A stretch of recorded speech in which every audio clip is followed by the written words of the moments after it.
Salut, je m'appelle Lisa. Avec ma mamie, on vivait dans un village tellement petit qu'il n'était même pas sur la plupart des cartes. Grand-mère me parlait beaucoup de ma mère. Ta mère a toujours voulu être actrice. Elle a même déménagé à Hollywood pour participer à des auditions dès ses 18 ans. Mais elle n'a jamais eu le rôle. Au lieu de ça, elle est tombée enceinte. Mon père est parti dès qu'il a appris la grossesse et maman est revenue à la maison. Ma naissance a été compliquée et maman est décédée. Elle n'a jamais dit à personne qui était mon père. Elle devait lui en vouloir de l'avoir quitté. Donc je savais rien de mon père et j'ai grandi avec ma grand-mère. On était la famille la plus pauvre de notre ville. On n'avait même pas assez d'argent pour s'acheter des nouveaux vêtements. Grand-mère les cousait donc elle-même. Mes camarades de classe se moquaient souvent de moi pour ça. Lisa, qu'est-ce que tu portes? Un sac de pommes de terre? J'étais quelqu'un de gentil et j'essayais d'ignorer leurs moqueries. Mais au fond, je rêvais d'avoir des parents et assez d'argent pour acheter tout ce que je voulais. Je savais même ce que je voulais en plus. D'une part, je voulais désespérément une famille au complet, mais d'autre part, j'étais aussi fatiguée d'être la risée de tout le monde. Et maintenant, abonne-toi et fais un vœu. J'espère qu'il se réalisera. Je voulais aussi vraiment réaliser le rêve de ma mère et devenir actrice. Du coup, quand j'ai découvert que le club de théâtre de notre école organisait une représentation, je suis tout de suite allée à l'audition. Être ou ne pas être, telle est la question. Même si j'ai fait mieux que tout le monde à l'audition, j'ai pas eu le rôle. Tu veux savoir pourquoi? Parce que j'étais pauvre et que je pouvais pas me permettre d'acheter un beau costume. Grand-mère peut le coudre pour moi. Tu veux te mettre la honte sur scène? Oh, tu seras toujours une loser. Accepte-le. C'était tellement injuste que j'avais les larmes aux yeux. Je suis rentrée à la maison et j'ai fondu en larmes. Grand-mère m'a tapoté la tête et elle a essayé de me remonter le moral. Ils ont raison, je serai toujours malheureuse. Tout ça parce que j'ai pas de parents ou d'argent. N'abandonne pas, Lisa. Ton heure viendra et tu seras heureuse. Tu verras. Avant d'aller me coucher, j'ai regardé la photo de ma mère, comme d'habitude. Elle me manquait terriblement. J'étais tellement émue que mes mains ont commencé à trembler et j'ai accidentellement laissé tomber la photo. Le cadre s'est cassé et j'ai vu une autre photo cachée à l'intérieur. Sur cette photo, maman se tenait à côté d'un jeune homme que je ne connaissais pas. Il y avait des mots écrits au dos. Mon bien-aimé R. Richfeller. Ce mystérieux R. Richfeller devait être mon père. Je l'ai tout de suite cherché sur Google, espérant trouver ses réseaux sociaux. Mais j'ai fini par tomber sur plusieurs articles au lieu de ça. Quand je les ai lus, j'étais sous le choc. Robert Richfeller était l'un des magnats les plus riches de notre pays. Il vivait à Hollywood avec sa femme et sa fille. J'ai comparé Robert sur l'une des photos modernes avec le gars sur la photo que je venais de trouver. Ils se ressemblent. Ça veut dire que mon père est l'homme le plus riche d'Amérique? Oh my god! J'ai pas réussi à dormir de la nuit. Dès le matin, j'ai fait mes valises et j'ai utilisé tout mon argent de poche pour acheter un billet pour Los Angeles. J'ai décidé de ne rien dire à ma grand-mère et de la surprendre plus tard. Donc j'ai juste dit que j'allais à Hollywood pour une audition. J'avais jamais été dans une ville aussi grande avant et j'étais vraiment époustouflée. J'avais l'impression que les gratte-ciel pouvaient toucher les nuages. Il y avait des voitures chères partout et des célébrités arpentaient les rues. J'arrive pas à y croire. C'est Tom Holland? Waouh! Bientôt, je me suis repris en main et je me suis souvenu que j'étais là pour retrouver mon père. J'ai commencé à demander aux passants où je pouvais trouver la maison de Robert Richfeller. Mais tout le monde m'a regardé comme si j'étais folle avant de passer leur chemin. Un gars en haillons est vite venu me voir et il m'a dit qu'il vivait à côté des Richfeller. Tu me mens? Sans vouloir t'offenser, mais tu ressembles à un clochard. Quoi? On est meilleurs potes. Je joue au golf tous les week-ends avec lui. Oh, le voilà! J'ai regardé dans la direction où ce type pointait et il a attrapé mon sac à main avant de s'enfuir. Quel bâtard! Il voulait juste me distraire. Je l'ai tout de suite suivi. Bientôt, je me suis retrouvée dans une ruelle à côté d'une maison délabrée. Ce voleur parlait à un autre gars. J'ai supposé que c'était son jeune frère. Jacob, t'as apporté de la nourriture? Non, mon pote. Mais s'il y a de l'argent dans ce sac, on peut l'utiliser pour s'acheter à manger. Dans tes rêves! Je me suis approchée d'eux et j'ai arraché le sac des mains de Jacob. Il avait l'air perdu. Tes parents ne t'ont pas appris que voler c'est mal? On n'a pas de parents, donc non. On est des enfants de la rue. Eh bien, moi, j'ai pas d'argent. Si t'as faim, t'aurais dû le dire. J'ai sorti des sandwichs de mon sac à main et je les ai donnés aux garçons. On a commencé à parler pendant qu'on mangeait sous le porche de leur maison. J'ai jamais rencontré quelqu'un d'aussi gentil que toi. Mamie m'a bien élevée. Je suis désolée d'avoir menti, Lisa. Je suis pauvre et je connais pas les Richfeller. Mais je parie qu'ils vivent dans le quartier le plus riche de la ville. Viens, je t'accompagne là-bas. Avant de partir, j'ai pris un selfie avec mes nouveaux amis. Mamie voudrait tout savoir de mes aventures à Hollywood. Au revoir, Lisa. Merci pour le sandwich. Écoute ton frère et travaille bien à l'école. Tu n'auras plus jamais à voler si tu trouves un bon travail. Jacob connaissait la ville comme sa poche. Et il m'a vite conduit dans un quartier d'élite fermé. Il y avait une clôture haute autour. Et l'agent de sécurité ne laissait personne entrer sans un pass spécial. Eh bien, on y est. Je devrais retourner m'occuper de mon frère. Merci pour ton aide. À plus tard. Je me suis approchée de l'agent de sécurité qui avait l'air menaçant et je lui ai demandé d'ouvrir le portail. Bien sûr, je lui ai dit que j'étais la fille de Robert Richfeller.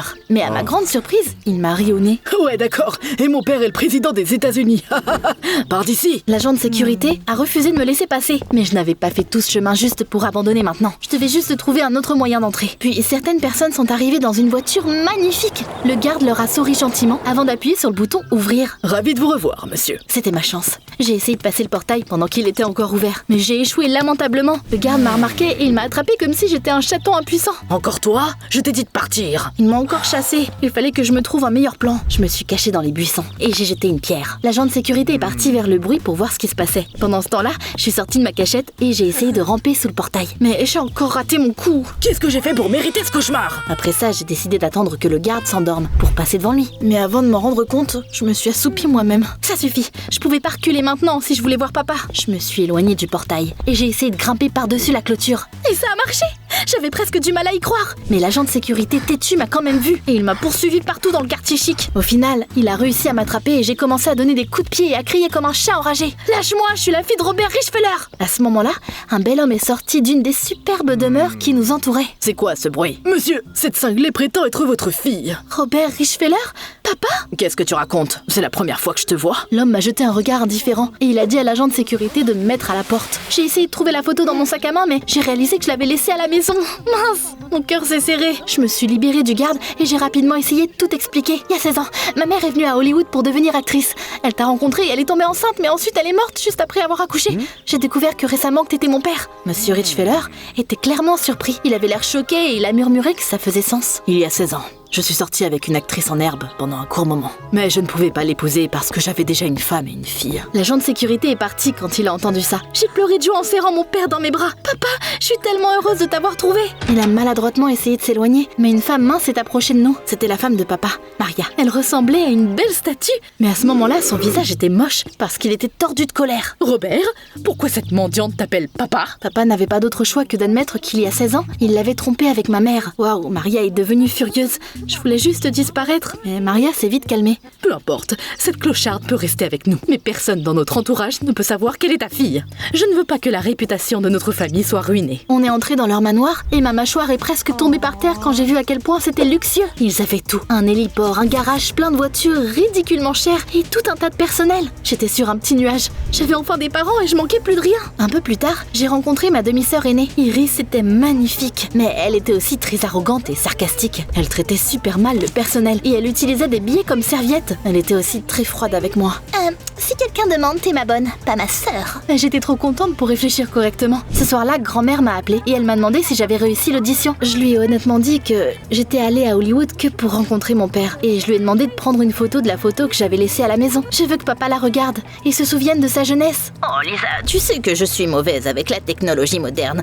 J'enverrai la photo par la poste. Ça prendra une éternité pour arriver ici. Ah, d'accord. J'ai essayé de vivre ma vie au maximum, mais j'ai vite réalisé que mon rêve d'avoir une grande famille aimante n'était pas vraiment devenu réalité. Les Richfeller ne se traitaient pas comme une famille. Ils vivaient dans différentes parties de la maison, ne se parlaient que par téléphone et ils ne passaient pas de temps ensemble. On aurait dit qu'ils se méprisaient. Le manoir n'avait rien d'un chez-soi. Je me sentais seule et mal à l'aise, alors j'ai commencé à passer plus de temps avec le personnel. Un jour, papa a remarqué que j'étais les femmes de ménage à nettoyer la maison et il m'a dit que c'était inacceptable. Choisis une belle robe de notre garde-robe.